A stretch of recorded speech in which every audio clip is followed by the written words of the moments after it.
మహారాష్ట్ర ఉప ముఖ్యమంత్రి అజిత్ పవార్ విమాన ప్రమాదానికి సంబంధించి ఇప్పటి వరకు అందిన ప్రాథమిక సమాచారం ప్రకారం ఇదొక ఎమర్జెన్సీ ల్యాండింగ్ ప్రయత్నంగానే భావిస్తున్నారు. ముంబై నుండి బారామతికి ప్రయాణిస్తున్న సమయంలో విమానంలో సాంకేతిక లోపం తలెత్తినట్లు తెలుస్తుంది. ఇందువల్ల పైలట్లు బారామతి విమానాశ్రయంలో ఎమర్జెన్సీ ల్యాండింగ్ చేయడానికి ప్రయత్నించారు.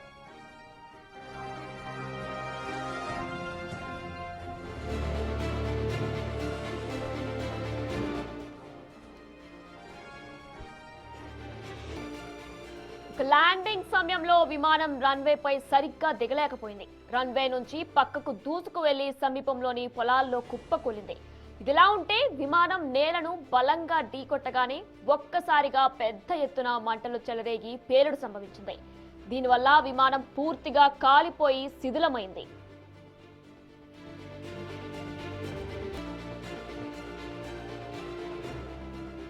ప్రమాదం వెనుక ఉన్న అసలు కారణాలను గుర్తించడానికి డీజీసీఏ అధికారులు విచారణ ప్రారంభించారు.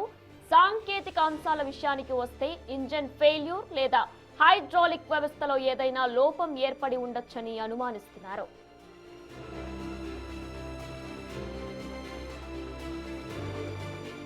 బ్లాక్ బాక్స్ డేటా పరిస్థితి చూస్తే విమానంలోని వాయిస్ రికార్డర్ మరియు ఫ్లైట్ డేటా రికార్డర్ దీన్నే బ్లాక్ బాక్స్ అంటారు. దీని ద్వారా ప్రమాదానికి ముందు పైలట్లకు ఏటీసీకి మధ్య జరిగిన సంభాషణలు విశ్లేషిస్తున్నారు. ల్యాండింగ్ సమయంలో బారామతిలో వాతావరణం లేదా విజిబిలిటీ ఎలా ఉంది అనేది కూడా పరిశీలిస్తున్నారు.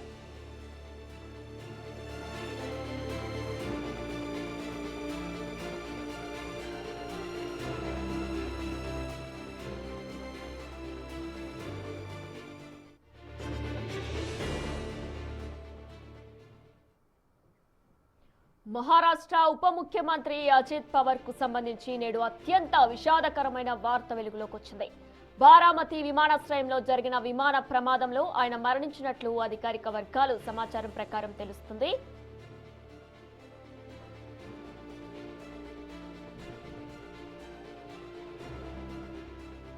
అసలు ఏం జరిగిందో డీటెయిల్ గా చూస్తే బుధవారం ఉదయం సుమారు 8:45 ముంబై నుండి బారామతికి ప్రయాణిస్తూ ఉండగా ఈ దుర్ఘటన చోటు చేసుకుంది. అజిత్ పవార్ ప్రయాణిస్తున్న లియర్ జెట్ 45 విమానం ల్యాండింగ్ సమయంలో రన్వే పక్కన కూలిపోయి మంటల్లో చిక్కుకుంది. అజిత్ పవార్ తో పాటు 2 భద్రతా సిబ్బంది, 2 పైలట్లు, మొత్తం 5గురు ఈ ప్రమాదంలో మరణించినట్లు directorate general of civil aviation ధృవీకరించింది.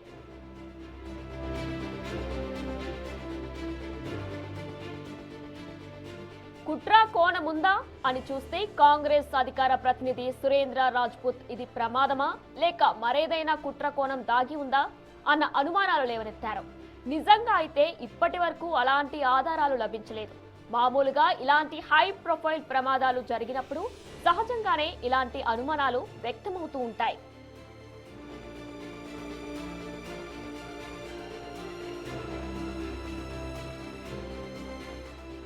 ఘోర ప్రమాదంపై కేంద్ర విమానయాన శాఖ డీజీసీఏ ఉన్నత స్థాయి విచారణకు ఆదేశించింది.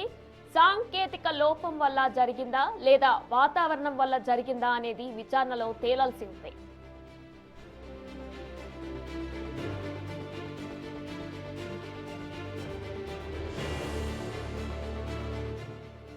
ఇక మహారాష్ట్రలో రాజకీయంగా అత్యంత కీలకమైన సమయంలో మున్సిపల్ ఎన్నికల ప్రచారం కోసం వెళ్తున్న తరుణంలో ఈ ప్రమాదం జరగడం వల్ల సోషల్ మీడియాలో రకరకాల చర్చలు నడుస్తున్నాయి. కానీ విచారణ సంస్థల నుంచి తుది నివేదిక వచ్చే వరకు వీటిని వాదంతులుగానే పరిగణించాల్సి ఉంటుంది.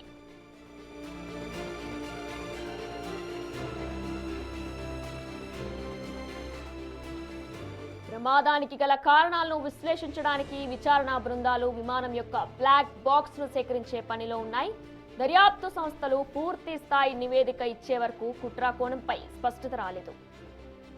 పరిషత్ ఎన్నికల ప్రచారం కోసం ముంబై నుంచి బారామతికి వెళ్లారు అజిత్ పవార్. దీనికి సంబంధించి రోజు ఉదయం 8:45 ఆయన మృతి చెందారు. ఫ్లైట్ మొత్తం కూడా 2 ముక్కలుగా కూడా స్మాష్ అయిపోయింది. మొత్తం అందులో ఉన్న వాళ్ళంతా కూడా స్మాష్ అయిపోయిన విజువల్స్ కూడా చూస్తున్నాం. ఏ రూపంగా ఫ్లైట్ ఎలా అయ్యింది, ఎలా టేక్ ఆఫ్ అయింది, ఎటువంటి విధంగా ల్యాండ్ అయినది కూడా మనం క్లియర్గా బిగ్ టీవీ మీకు డీటెయిల్గా చూపించే ప్రయత్నం కూడా చేస్తుంది. ఇక దీని అంతటికి సంబంధించి కూడా ఇప్పటికీ అగ్ర నేతలు అలానే పౌర విమానయాన శాఖ రామ్మోహన్ నాయుడు వీరంతా కూడా స్పందించారు. ఖచ్చితంగా దీని వెనుక ఎవరైనా కుట్రాకోణంతో చేస్తే తగిన శిక్షలు తప్పవంటూ కూడా చెప్తున్నారు. మహారాష్ట్ర ఉప ముఖ్యమంత్రి అజిత్ పవార్ గారి ఆకస్మిక మృతిని తీవ్ర సంతాపం వ్యక్తం చేస్తా ఉన్నాం. వారి మరణం మహారాష్ట్ర రాజకీయాల్లో తీరని లోటు. రాజకీయ జీవితంలో రాజకీయ ప్రస్థానంలో ఒక విశేష అనుభవం కలిగినటువంటి ప్రజాప్రతినిధి గౌరవ ఉప ముఖ్యమంత్రి గారు మరి ఫ్లైట్ యాక్సిడెంట్లో చనిపోవడం పట్ల దిగ్భ్రాంతిని వ్యక్తం చేస్తూ వారి కుటుంబ సభ్యులందరికీ సానుభూతిని వ్యక్తం చేస్తూ ఉన్నాం.